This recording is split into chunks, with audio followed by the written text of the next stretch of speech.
día 6 de agosto de 1945 tiene lugar el primer ataque nuclear sobre población civil. Desde entonces, la humanidad se enfrenta a la amenaza de una destrucción total.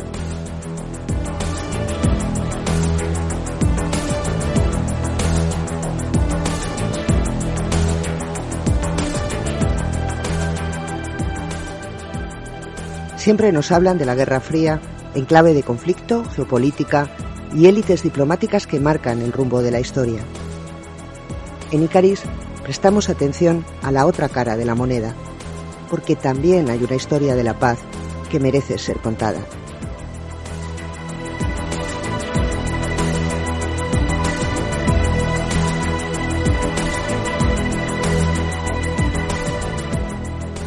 En este podcast, los días 6 de cada mes te hablamos de historia, pero también de actualidad, de los significados cambiantes de la paz y de la importancia en la política de la acción ciudadana. Acompáñanos y te lo contaremos.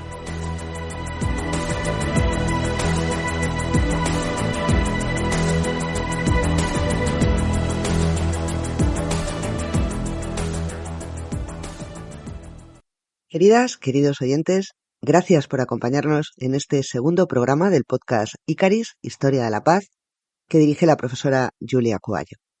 Me presento, mi nombre es Carmen Menchero y colaboro con Julia en esta iniciativa en la que buscamos cada mes reflexionar con vosotros sobre los intrincados caminos de la paz y su vinculación con culturas de protesta y movilización ciudadana.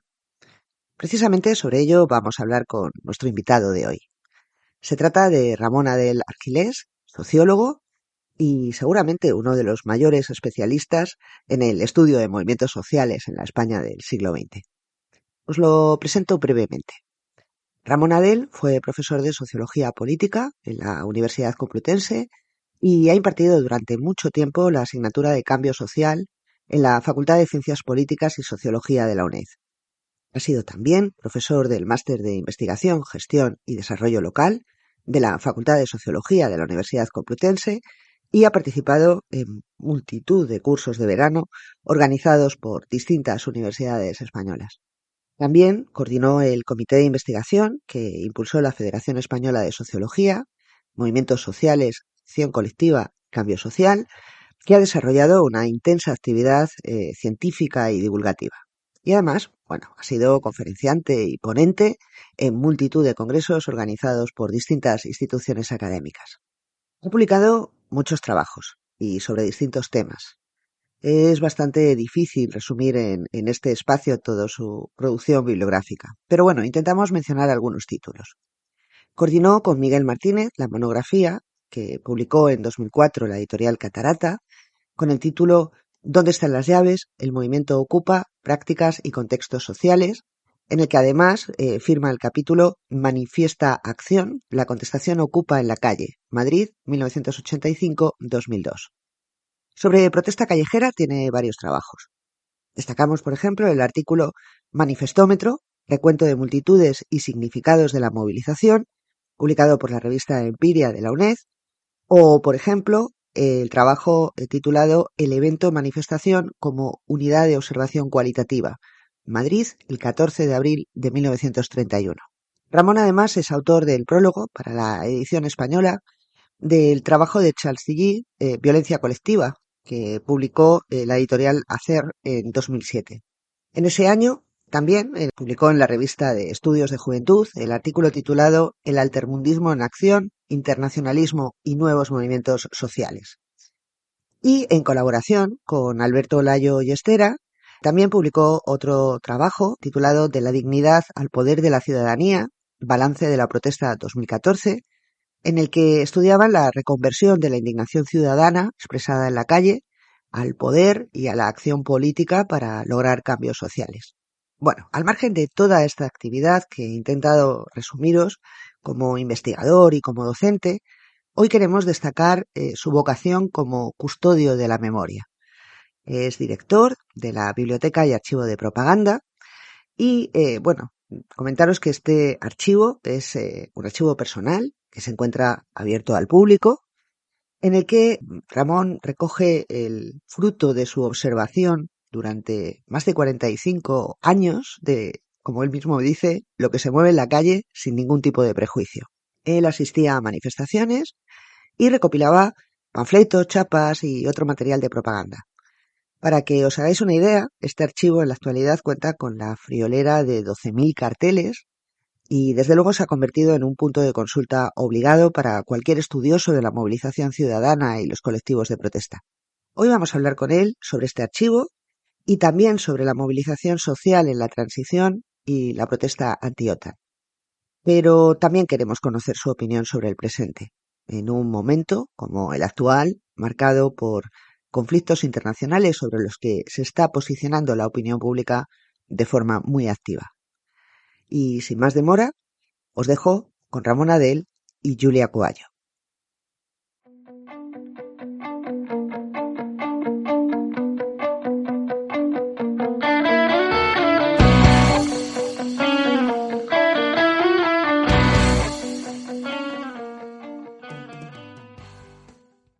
Muy buenas, Ramón, Adell. Es de verdad un gran placer tenerte aquí en nuestro podcast Icaris. Y ese programa de hoy lo dedicamos a tu especialidad, es decir, tratar de entender más, si nos puedes ayudar, la relación entre movimientos sociales y transición. Hay varias lecturas del proceso de transición y hoy en día siempre más las movilizaciones sociales, la protesta, están adquiriendo mayor relevancia en la interpretación de las modalidades de democratización. En tu opinión, Ramón, entonces, ¿qué papel tuvieron los movimientos sociales en la transición a la democracia? Bueno, la transición también depende desde dónde empieza y dónde acaba, ¿no? Pero sí hay distintas etapas muy claras, ¿no? Hasta la legalización de los partidos, no todos, pero muchos partidos en mayo del 77, abril, hasta esa legalización, al no existir los partidos, o estar prohibidos, mejor dicho, pues entonces los movimientos sociales actuaban como la base, una base difícil de delimitar y además entrelazada entre los distintos movimientos sociales con un fin común que era acabar con el franquismo o traer la democracia, ¿no? Entonces, claro, en esos primeros años, los años 70 y hasta el 77, pues lo que tenemos es un gran papel del movimiento vecinal, por ejemplo, con la legalización de las asociaciones de vecinos, amas de casa, el servicio doméstico, bueno, una serie de colectivos que también son el embrión del feminismo, todo hay que decirlo más tarde, ¿no? Pero a nivel de barrios, a nivel vecinal, pues contra la carestía de la vida, o libertades muy simples de reunirse en un local, contra la represión en el barrio. Ahí hay un tejido importante. Luego el movimiento estudiantil, sobre todo el universitario, con esa idea de que el campus es una zona inviolable. Eso es toda una larga teoría la que hay detrás. Bueno, pues claro, las asambleas de estudiantes, etcétera, que también acababan reprimidas, pidiendo elecciones, que no se sancione a profesores, pidiendo elecciones a delegados, a representantes, todos al margen del sindicato oficial. Y luego el movimiento sindical. Y el movimiento sindical obviamente ya llegaba con mucha fuerza a principios de los 70, con víctimas, con represión, un movimiento asambleario muy importante que unía fábricas y barrios.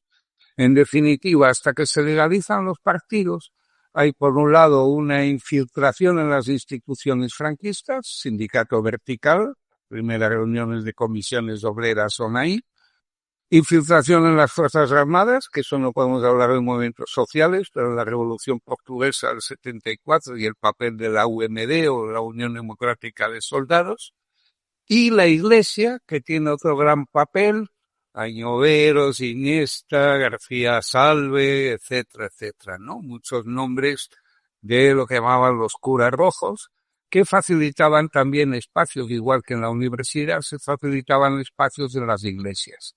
Entonces, iglesias, barrio, facultades, y fábricas.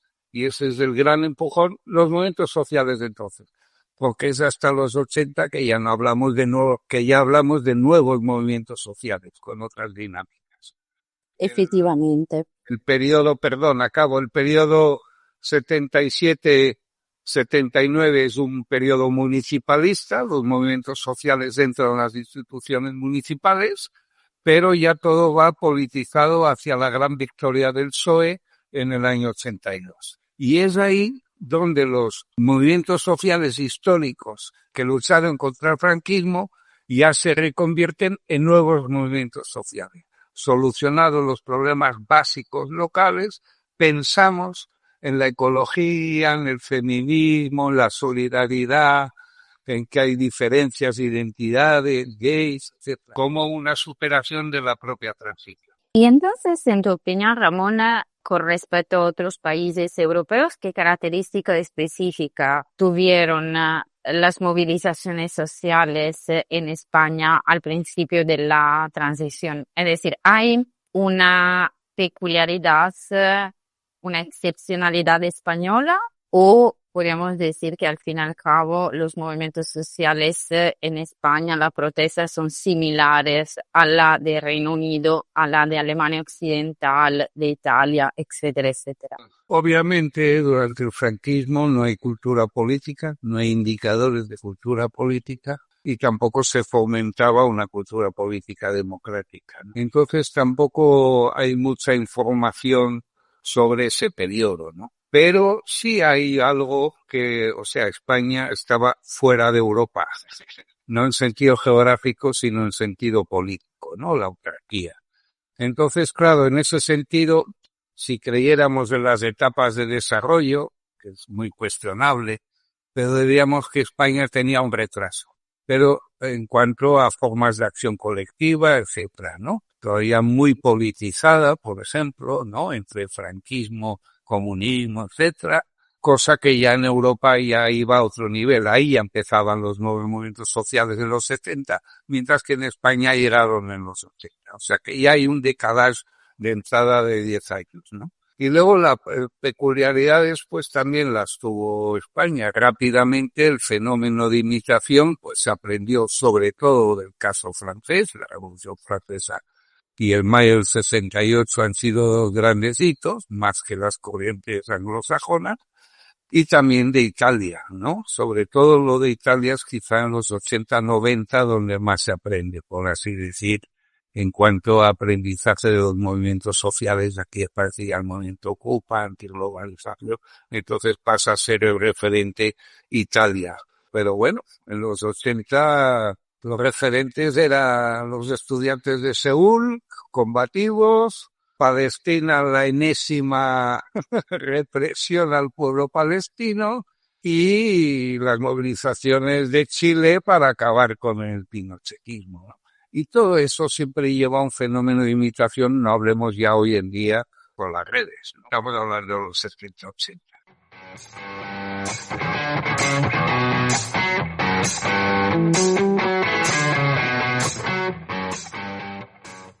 Y has hablado de los nuevos movimientos sociales, como el movimiento ecologista, el movimiento sobre la liberación sexual, etcétera, etcétera. Entre estos movimientos podemos también citar, y a lo mejor es algo peculiar de España, el movimiento anti-OTAN, que luego va implicando siempre más a componentes del movimiento por la paz. En tu opinión, ¿fue un movimiento que tuvo seguimiento? ¿Fue entre los nuevos movimientos sociales que más seguimiento tuvo? ¿Nos puedes hablar un poco de esta movilización? Sí, sin duda, el llamado movimiento anti-OTAN, porque para mí es una campaña en donde convergen movimientos, obviamente el mayor peso el movimiento pacifista en sentido genérico, porque el movimiento pacifista en España está dividido en el sentido de paz interna, paz externa, que llamo yo. ¿Y qué entiendes con paz interna y externa? Giro al terrorismo. Curiosamente, quiero decir, no hay que confundir campañas con movimientos sociales, aunque entiendo que se habla de movimiento Ocupa y se habla de movimiento anti-OTAN, porque se coge, digamos, el lema central de una campaña. Pero en una campaña siempre hay un conjunto de acción convocante y un conjunto de apoyo. El conjunto de acción convocante suele ser una plataforma en donde hay vecinos, ecologistas, de extrema izquierda, pero no hay extrema derecha, por ejemplo, o viceversa, otras que aparecen, pero no está el otro, los vecinales, juveniles. Entonces es una amalgama que al final es un conjunto de acción en torno a un lema y adquiere el nombre de movimiento anti-OTAN. Bien, entendido. Pero que un grupo se llame movimiento no quiere decir que lo sea. El movimiento humanista, pues bueno, se llama así. Movimiento Católico Español, pues porque se llama así. No quiere decir que organizativamente logre la aspiración de su nombre. Pero bueno, entrando en detalles ya a la cuestión que entiendo perfectamente a qué te refieres, ¿no? Bueno, el movimiento anti-OTAN empieza ya en el 80, porque ya hay rumores de entrada en la OTAN, pero en el 81 Calvo Sotelo pues decreta que se entra en la OTAN, ¿no? Obviamente, pues la reacción que se produce es muy grande. ¿Qué recoge? Pues recoge mucho movimiento estudiantil juvenil, pero también recoge a todos los luchadores de la transición que se reconvierten en esa nueva campaña, ¿no? Porque al fin y al cabo los movimientos sociales son vasos comunicantes. Hay multiafiliación, ese 4 o 5%, a veces 8% de la población que es activa. Es activa en la asociación de padres de los hijos de su colegio, en el barrio si le cortan un árbol, en la fábrica o en el ministerio si no le suben el sueldo. Hay gente activa, ¿no? Entonces, si una campaña se prioriza, se desinflan otros. Entonces, el movimiento anti-OTAN, para tener protagonismo, convergen en él, pues se desinflan en cierta medida un movimiento antinuclear muy fuerte que ya teníamos, sobre todo desde el 79 y más con la muerte de Gladys del Estado en el País Vasco, por ejemplo, una manifestante ecologista, pues se vuelca más en el tema anti-OTAN, ¿no? Entonces es un pacifismo, pero que recoge también gran parte, y más en el contexto organizativo español, el ecologismo. Ahí clave es Airenar, por ejemplo, ¿no? Y Ramón Fernández Durán, gran activista de toda esa época, que sin duda trajo a España gran parte del repertorio de la acción colectiva, que luego sería incluso todo el movimiento antiglobalización con un euro europeo gigante, pues es no Tocayo Fernández Durán. Entonces, en tu opinión, ¿en qué sentido traían a España? Es decir, que hay una conexión fuerte con otros, estabas antes comentando países europeos como Italia, como Francia, pero a lo mejor para el ecologismo también Alemania Occidental. Es decir, hay también una circulación de ideas entre activistas y luego España fue peculiar porque la sociedad con respecto a la cuestión de la OTAN se polarizó, es decir, buena parte había, obviamente en todos los países europeos, se piensa en el caso de Italia, críticas hacia la OTAN, pero ninguno de estos países quería la salida efectiva de la Alianza Atlántica. En España, entonces, ¿por qué se polariza tanto el contexto social, la opinión pública? Bueno, pues por todo el proceso que tuvo de integración, por la espalda, digamos, que si luego se iba a pedir salir, que luego, bueno, vale, convoco referéndum, pero ya no pido salir, todo eso pues causó un estrés de ver las contrariedades que producían. Es evidente que se entró la OTAN tras del 23F para apaciguar a los militares, para hacer una reconversión, menos generales, menos tropa, que era una tropa de cara a la represión interna, no era un ejército, y darme juguetes para distraerles y que no estén de golpe, ¿no? Ese era el plan. Eso, claro, lo entendió gran parte de la gente, ¿no? El lema en interés de España, pues pues iba para algo, ¿no? Que promovía el voto sí. Ahora, es evidente que en España, pues hay un sentimiento anti-yanqui, en cierto modo, sea Palomares o sea algunos excesos de algunos soldados en las épocas que estuvieron por aquí o cosas más históricas, ideológicas, ¿no? Pues la izquierda, ¿no? Es verdad que un partido, la UCE, pues salió con lo de ni OTAN ni Pacto de Varsovia, ¿no? Un poco para despistar, ¿no? Que recogieron firmas incluso para una IEDP, etcétera, ¿no? Pero era más bien una recogida de firmas de fichaje de la gente, ¿no? Lo que hizo. Había ese, ¿cómo diría yo? Ese sentimiento anti-yanqui, porque a la vez también todavía seguíamos viendo represión en las calles, ya se hablaba de la Red Gladio también, de la OTAN, seguía habiendo víctimas de la movilización, es decir, no se veía que ese modelo realmente militar, pues, fuera bueno en cuanto a gasto y tal. Ahora estaríamos en un punto 2 y habría que preguntarse muchas cosas. Pero en ese sentido, yo creo que recogió ese tema un malestar, no solamente por el tema americano, sino además pues la reconversión industrial que se estaba produciendo, que seguía la represión en las movilizaciones. Por ejemplo, en los 80, la década de los 80, el Estado español al menos tengo contabilizados 15 muertos en manifestaciones, durante que iban o que volvían de una manifestación, víctimas, ¿no? 15 en los 80. Es verdad que en los 70, al menos 74. Al menos. Tú, es decir, como investigador, ¿cómo lo haces a contabilizar las protestas? Por un lado hay datos oficiales que los tenemos desde mediados de los 80. Antes no había datos oficiales. Lo alguno, pero ha sido un calvario. ¿Qué datos O oficiales? los esconden o los han destruido o ni los tomaban. Pero bueno, a ver, hay datos sueltos, pero no estaban facilitados. Es a mediados de los 80 en donde oficialmente ya se contabilizan manifestaciones, y a partir de finales de los 90, cuando hay el boom de las movilizaciones contra el terrorismo, empiezan a dar datos de millones. ¿Y dónde podemos encontrar estos datos? Es sobre el anuario del Ministerio de Interior. Entonces hay un capítulo de derechos y libertades en donde está el derecho de reunión y manifestación. Y bueno, tendría que ser transparente en todos los países esos datos. Y ya digo, aquí han tardado en llegar y cuando han llegado hay alguna laguna y alguna contradicción, ¿no? Pero bueno, en cuanto al número de manifestaciones, es verdad que en cuanto se reúnen más de 20 personas, se avisa a los superiores, los policías, y hay constancia.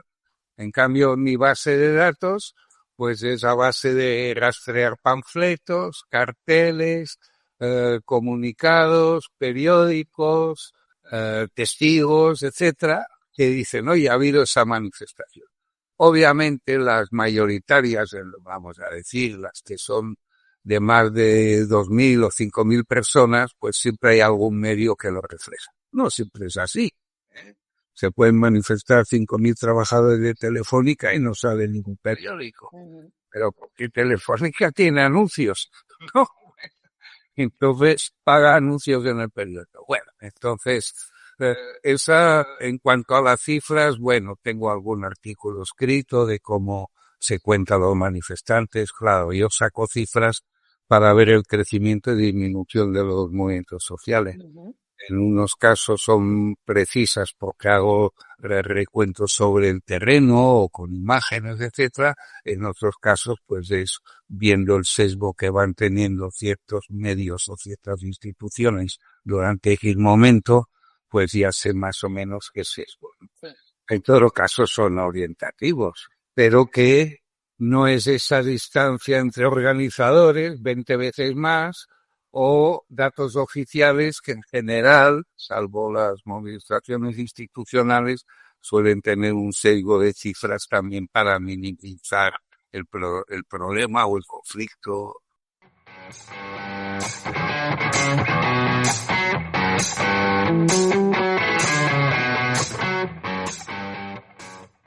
Entonces estabas comentando que aunque claro no se llega a los niveles, si he entendido bien, de los años 70, la década de los 80, sobre todo la primera parte de los años 80, no es una década tan apática, digamos, socialmente, como se suele describir. Es decir, en el imaginario colectivo, los años 80 son los años de la movida, con todo lo que conlleva y las varias interpretaciones, obviamente, que hay de la movida, pero digamos de una desideologización con respecto a la intensa politización, ¿no? De los años 70. Y luego con respecto a las campañas anti-OTAN, hay autores que hablan de la última batalla, ¿no? De la transición. ¿O estás de acuerdo conmigo que en cambio tienen elementos innovadores estas protestas? ¿O más bien están más conectadas con la transición? Bueno, la aparición de los nuevos movimientos sociales siempre conlleva que se desinflan o se pierden cuerpo, digamos, volumen y densidad, los otros grupos, ¿no? En este caso, los movimientos sociales históricos. Claro, cada uno tiene un proceso, ¿no? Pero si hablamos de la década de los 80, está el 23F, que es un retroceso en la transición, que produce una serie de retrocesos durante el gobierno de Calvo Sotelo, además palpables, la VAPA, etcétera, creando conflicto, la entrada en la OTAN, pero que es la etapa de lo que se ha llamado también el pasotismo, o sea, desde el 79, yo diría desde después de aprobar la Constitución, pero el periodo 79-82, por ejemplo, 81, 79-81,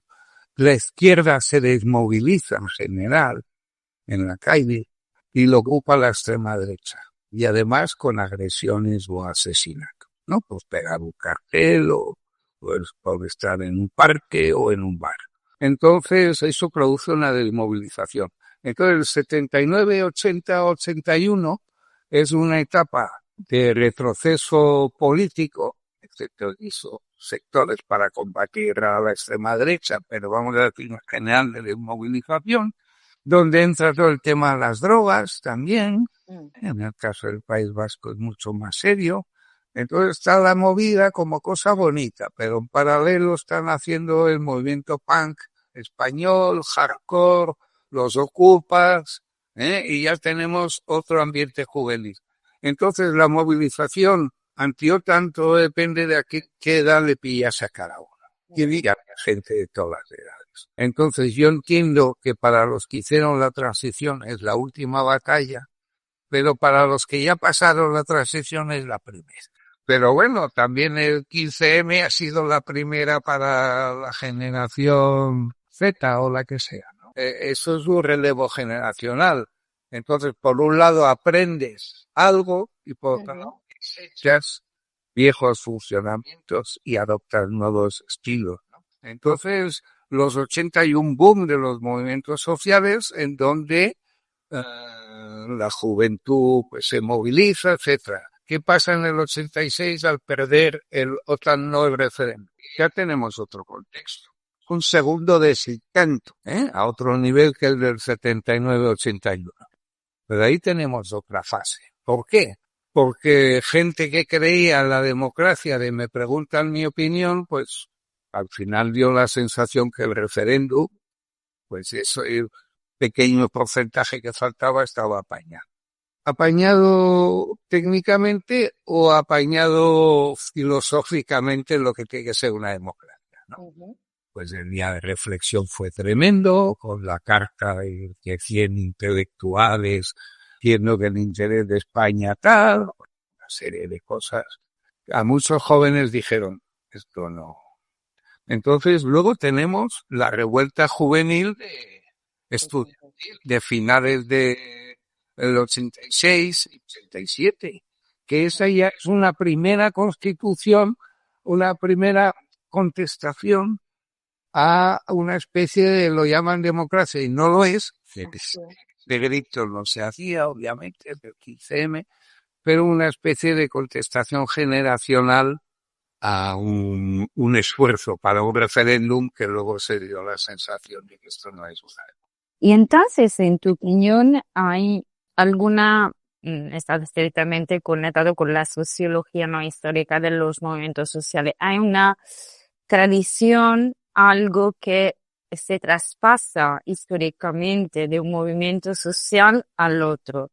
Es decir, estábamos comentando que en 1986, después del referéndum de los resultados, todas estas personas que protestaron en contra de la permanencia en la OTAN, luego, ¿qué pasa? ¿Siguen movilizándose? ¿Cambian sus intereses? ¿O hay una conexión también luego con las protestas masivas, efectivamente? Porque España fue un país donde hubo protestas masivas por la paz en el caso de la guerra en Irak, ya después de la Guerra Fría y en los 90, donde España, yo creo, también con respecto a los estudios de Donatella de Aporte, es uno de los países ya en esta nueva ola de protestas por la paz que tiene más éxito de alguna manera. Bueno, claro, ya después en los 90 o el 2003, 2004, la guerra de Irak, pues pasaron muchas cosas, ¿no? Yo creo que en los 90, por ejemplo, llegan las derechas a los ayuntamientos. Eso no estaba ahí. En la Alianza Popular, en el 90, llega el Ayuntamiento de Madrid, Álvarez del Manzano. Quiero decir que hay una especie de derrota de las izquierdas ya en los 90, ¿no? Que además coincide la caída del muro, etcétera. Bienvenida sea, pero que produce también contradicciones a veces.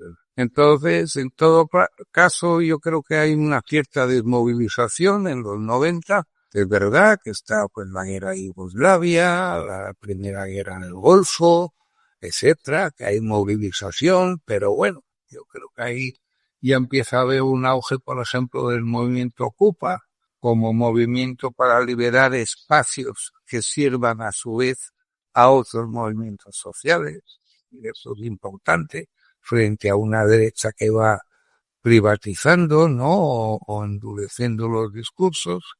Entonces, en ese sentido, sí es verdad que en el 2003 tenemos el 11M, el atentado que tuvimos en Atocha, Vallecas, etcétera, ¿no? Que causó gran conmoción. Y también la importancia política que tuvo ahí, ¿no? De quién ha sido, que se gritaban las manifestaciones, quién ha sido, quién ha sido. Que esa fue técnicamente la mayor manifestación por la paz habida en España. Y eso que apagón, porque convergieron en sentido académico, ojo, una red de pacifismo contra la guerra, que decía que había sido Al Qaeda, y a la vez contra la guerra, una guerra lejana, por tanto, no es que cediéramos a Al Qaeda a la gente que apoyaba esa versión, sino que quería una paz mundial, ¿no? Ser localmente, pero actuar globalmente. Y convergió otro pacifismo con redes muy distintas de la España polarizada, pero que querían la paz con ETA. O sea, que se acabase con ETA. Una forma de paz. Otra cosa, luego si analizamos los contenidos y los pasos, ¿no? Pero para mí eso es importante, esa decisión que ahí converge. Cuando en realidad es la España polarizada. Pero ¿qué tienen en común? Y ahí aporté yo en un artículo unos datos que digo que en el año 2003-2004 España es el país del mundo que más se moviliza por la paz. Porque era contra las guerras y porque era contra ETA. Si lo sumas, entiendo que son dos redes totalmente, no solo distintas, sino polarizadas en el juego político. Acabaron siéndolo, ¿no? Entonces tenemos un pacifismo de izquierdas, también católico, de conciencia, como el que tenemos ahora en gran medida con Palestina. Y por otro lado, un pacifismo institucionalizado vinculado a las viejas redes franquistas y en donde algunos partidos intentaron participar para ampliar la cosa, pero no les fue bien, ¿eh? Entonces, podemos decir que los y las activistas en las campañas, estamos hablando de campañas por la paz, aprenden o no de los activistas de las generaciones anteriores, o cada nueva generación es algo que sobre el cual estoy pensando mucho. O sea, hay como un intercambio generacional. Y si hablamos de idea de paz, la idea de paz que tú nos has explicado muy bien de la transición, te va amoldeando a los cambios democráticos que vive, a la consolidación de la democracia que vive España, los problemas también con ETA, etcétera, etcétera. O cada nueva generación tiene una sensibilidad distinta, entonces como algo nuevo. Este es un tema interesante y complejo. Yo creo que hay puntos de conexión, de relevo, y hay puntos de ruptura. Eso en el ámbito de la acción colectiva o la participación, pero lo tenemos en todos los aspectos de la vida. Fíjate que ahora hay nietos que parece que quieren ser como sus abuelos, ¿no? O sea, con una ruptura con los padres y añades la ruptura que tuvieron tus padres con los abuelos, la real o la soterrada generacionalmente, que siempre hay. Herencias y rupturas, ¿no? Entonces, ¿cómo se puede ver eso? Pues una de las formas de verlo son en las formas expresivas. ¿Cuáles son las formas expresivas? Las formas expresivas o de comunicación que tienen los movimientos sociales van evolucionando a la par del ingenio con las nuevas tecnologías. Entonces, una manifestación, todas estas de la OTAN, las marchas a Torrejón, eso era el no va más de la expresividad, ¿no? Andar 15 kilómetros bajo los primeros soles de marzo en general, que ya se ponía uno el primer moreno, pero con charangas, charangas, ¿no? Y megáfonos. Hoy en día que tenemos batucadas, no charangas. Las charangas prácticamente están extintas, es difícil. Y volverán. Pero ahora tenemos batucadas. Y el ritmo de batucada impone un ritmo combativo, pero un poco acid house. O sea, que a la vez te deja bloqueado en ese punto, ¿no? Pero la charanga tenía un crescendo a la hora de marchar. Bueno, pues esos son pequeños detalles, pero para que veamos la riqueza que tiene la acción colectiva, ¿no? Sí. Y hoy en día, pues ya hablamos de acción conectiva, ¿no? Para referirnos a todo lo que está pasando en las redes, que actúa a día de hoy como mundo paralelo. Claro. Habrá un momento en que se fusione la vida real con esto, ahora mismo es como un mundo paralelo con su regla, con más extremismo que real en la calle, con mucho bot, etcétera, ¿no? Otro gran tema.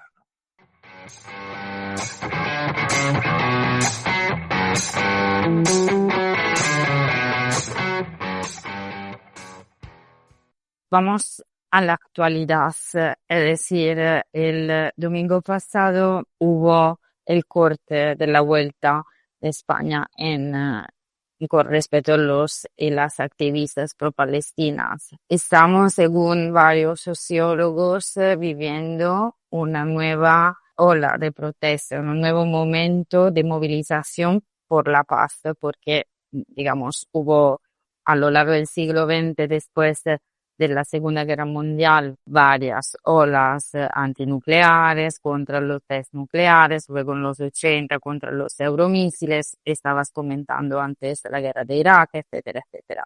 Y hoy, con la situación en Ucrania y en Gaza, estamos experimentando supuestamente una nueva ola de protesta. En tu opinión, ¿qué característica tiene? ¿O seguimos con elementos similares al pasado o se están introduciendo nuevas culturas de protesta? Yo creo que se están introduciendo nuevas culturas. Y además quiero delimitar los dos conflictos. Y al delimitar los dos conflictos, de realidad lo que estoy diciendo es que no hay un movimiento pacifista actualmente. O sea, que quiera la paz, como fueron los objetores de conciencia iniciales, etcétera, ¿no? Ya sea por cosa religiosa, que había mucho de justicia y paz en los primeros melenas que se encadenaban, ¿no? Que los militares decían, esos son pacifistas homosexuales. Bueno, y eran gente católica con una voluntad de paz. Bueno, no hay voluntad de paz en el catolicismo vigente, salvo el Papa, y no hay, son dos conflictos muy distintos y por tanto se actúan de manera distinta. El conflicto de Ucrania.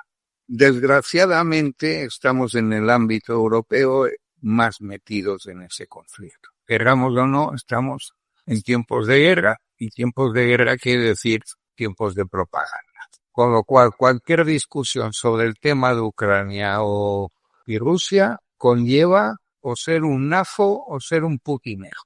Y eso es por la fuerza de la propaganda, que estamos en un contexto de propaganda.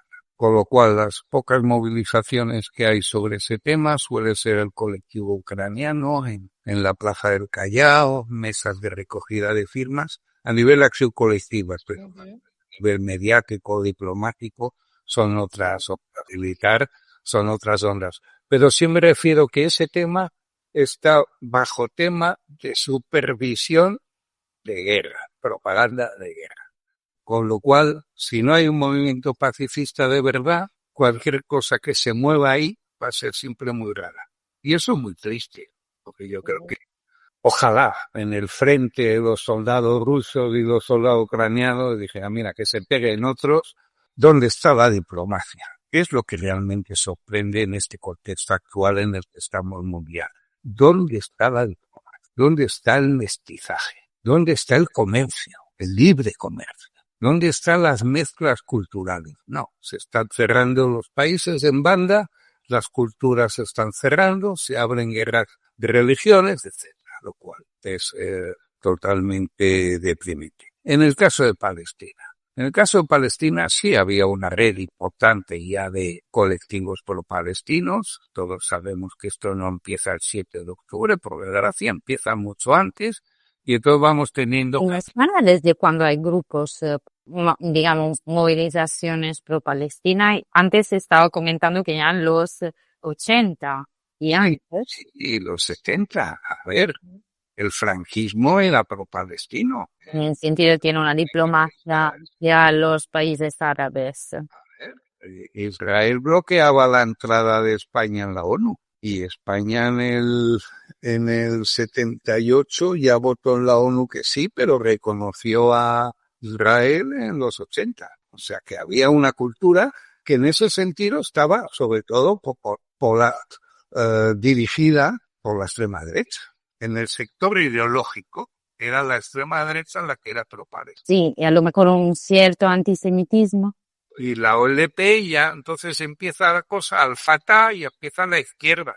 Ya se junta, ya algún cartel que tengo de esa época habla del antisionismo, ¿no?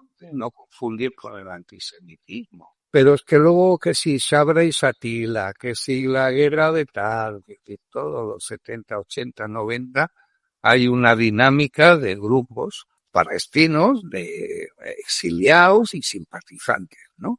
Y en alguna manifestación de estas había problemas de que se juntaba la extrema izquierda, la extrema derecha y se pegaban. Pero la causa era la misma, ¿no? Contra Israel. En el caso del tema palestino, pues es evidente que la ciudadanía en general, las instituciones, pues han tardado en reaccionar, llevamos casi 2 años, pero ahora mismo estamos en un momento máximo de presión en todos los ámbitos.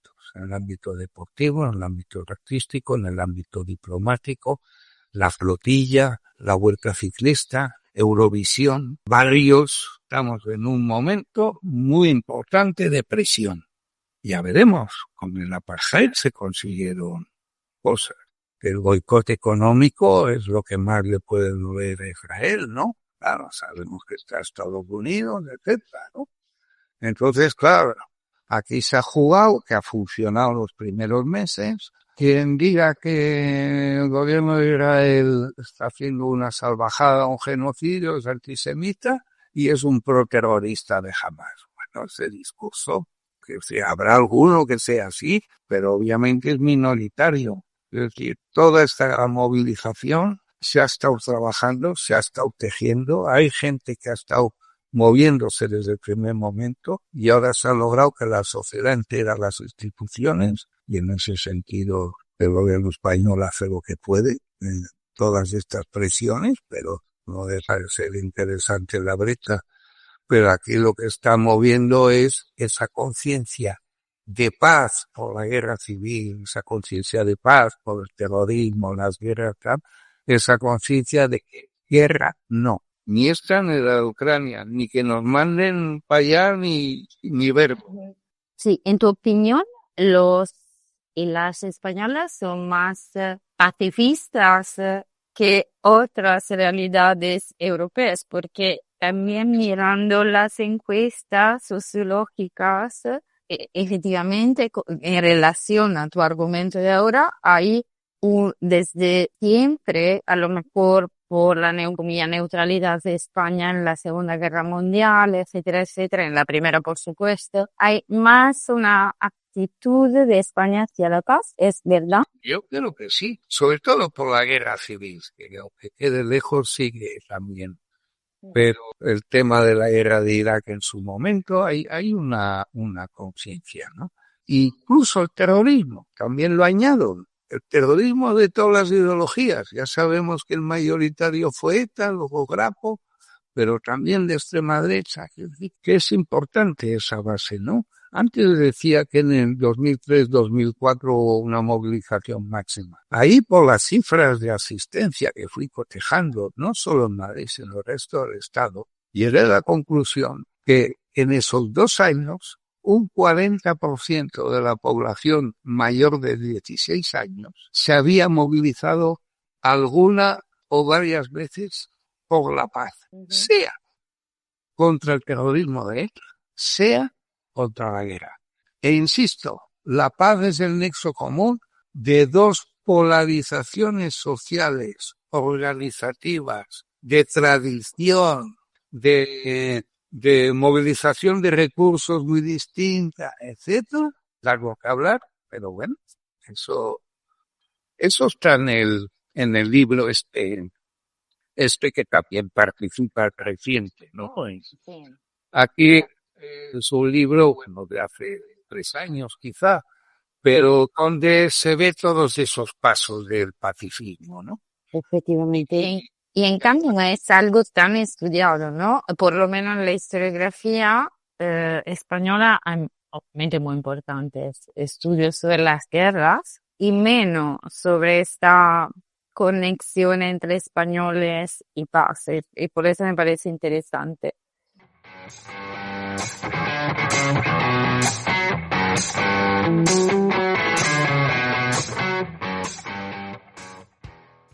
Para ir hacia el final, es decir, además, Ramón, tú tienes un archivo de verdad increíble que se llama Archivo de Propaganda.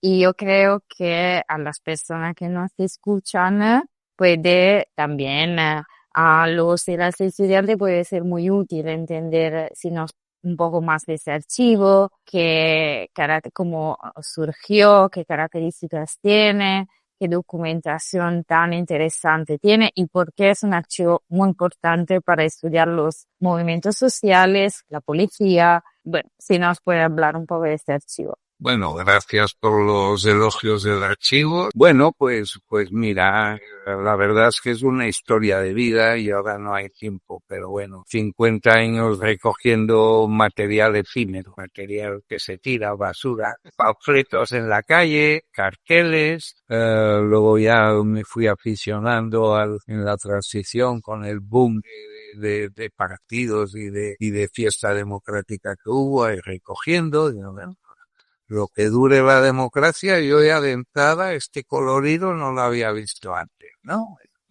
Tranquilo. Y guardando, luego hice una tesis doctoral sobre manifestaciones de grupos y masas en Madrid, 1975-86, que leí en el 90, es verdad que no se publicó, se publicó en mi edición universitaria y un ejemplar en cada biblioteca de universidad, pero no. Luego fui sacando artículos, la verdad es que el tiempo de recogida de material siempre me ha ocupado mucho tiempo que me ha restado la investigación, ¿no? Entonces, cuando voy a un archivo está el académico con el que hablo y luego está el archivero con el que también hablo, ¿no? Aunque a veces no se hablen entre sí.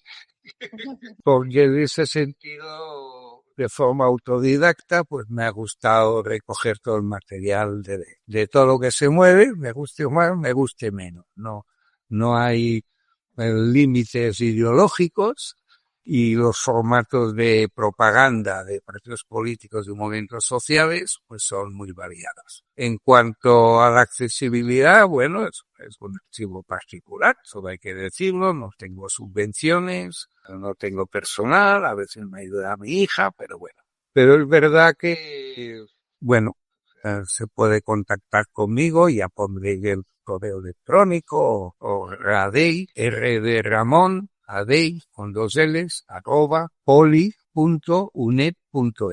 El correo de la universidad, que todavía, bueno, soy colaborador honorífico, aunque me acabo de jubilar. Y ahí, bueno, pues la verdad es que voy atendiendo cada semana, tengo un par de peticiones, a veces divertidas, a veces con mucho trabajo, y voy colaborando si me parece interesante el proyecto. Mucha gente que ha hecho tesis ha pasado por este archivo, he hecho muchas exposiciones, porque el mayor placer es que ese material todo original no quede en un cajón, sino que se vea, se devuelva la interacción. Es verdad que a veces tienen que pasar muchos años para que hagan gracia o para tener la cultura política necesaria para encajarlo, porque la propaganda, pues las máximas verdades y las máximas mentiras van por ese cauce, ¿no? Entonces, hay que tener también mente abierta.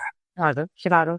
Acabamos siempre nuestro podcast con esa pregunta. ¿Qué 3 títulos nos aconsejarías para empezar a tener una mínima idea sobre todas estas cuestiones complicadísimas de las que hemos hablado hoy? Bueno, antes comentabas que no había mucho escrito sobre ese tema en el caso español, ¿no? Por eso el más actualizado y el principal, pues es que hay mucha gente que participa en él. Sí, ¿puedo leer el título? Ese es el más completo, sí. El pacifismo en España desde 1808 hasta el no a la guerra de Irak, de Francisco J. Leira Castiñeira, el editor. Y está en ACAL, Pensamiento Crítico de ACAL. Sí. Y como digo, hay muchos autores, está Julia, está Consuelo del Val, hay varios autores muy interesantes del mismo Francisco Castañeda, Leira, ese básico, ¿no? Y luego, pues, lo que dices, que no hay material, entonces quizá algún mayor le recordará, pero siguen siendo vigentes, quizá el de Guerra y Paz en la Aldea Global de McLuhan. Es un libro de los años 70, ¿no? Obviamente queda anticuado, pero es de los primeros que tuvo la visión del mundo en que vamos, ¿no? Hay libros también de así más de ciencia ficción, pero con mucho fondo interesante, de Alvin Toffler, ¿no? Y Edwin, los hermanos Toffler, sobre también guerras, ¿no? El contexto, ha cambiado el contexto, sin duda, de las guerras, ¿no? Y luego, Pacifismo, Ecología y Política de Manuel Sacristán, es otra joyita de los 70, ¿no? Un poco de la izquierda, el marxismo, que descubre pacifismo, la ecología y la política alternativa, se llamaba, ¿no? Se publicó, la edición que tengo es del 87, pero vamos, de primeros de los 80. Y ya sé que no es actual, pero bueno, supongo que está accesible hasta por internet, con lo cual, pues, no deja de ser interesante sabiendo que han pasado 2 años. Quizá esto no se me ocurre. Bueno, muchísimas gracias, Ramón, por la paciencia y tus ideas y esperemos tenerte más adelante otra vez en nuestro podcast. Un abrazo muy fuerte. Bueno, muchas gracias y deseo lo mejor para el proyecto Icaris. Chao. Chao, chao.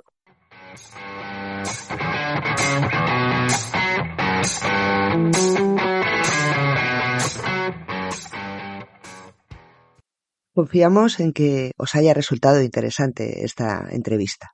La verdad es que nos ha permitido hacer un recorrido de la mano de un especialista como Ramón Adell por los distintos movimientos sociales de la transición y, bueno, en general, por la acción colectiva en clave de paz de la que ha sido escenario la España de la democracia hasta el día de hoy. Para quienes os dediquéis a la investigación de temas relacionados con sociología de la protesta, además estamos convencidas de que serán muy útiles las acotaciones que ha hecho Ramón en aspectos conceptuales y metodológicos. Y en particular agradecemos el ofrecimiento para visitar su archivo personal, porque la verdad es que su colección es de consulta obligada para cualquier trabajo sobre cultura política y movimientos sociales en España. Por cierto, no lo hemos mencionado en la conversación, pero tiene además una interesante colección de vídeos, revistas, panfletos, que es difícil encontrar en otros fondos documentales. Os dejamos en la descripción de este episodio el contacto de Ramón por si necesitáis acceder a este archivo. Bueno, ¿y qué decir sobre sus recomendaciones bibliográficas? Os las recordaremos a través de las redes sociales de este proyecto, por el momento X e Instagram, y por supuesto en la página web de Icaris.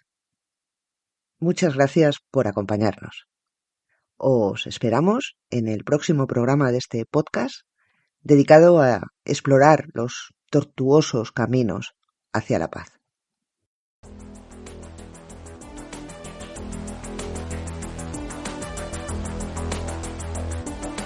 Y hasta aquí el episodio de hoy. Os recordamos que este podcast está vinculado al proyecto de investigación Icaris, imágenes y marcos culturales en los grupos contra la carrera armamentista nuclear en España e Italia, 1979-1989, financiado por el Ministerio de Ciencia e Innovación con fondos Next Generation de la Unión Europea.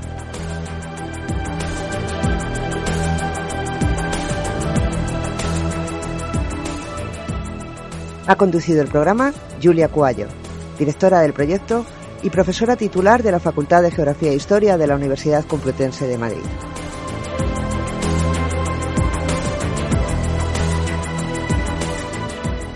Os esperamos el próximo día 6 y os animamos a suscribiros y a compartir el contenido en redes sociales.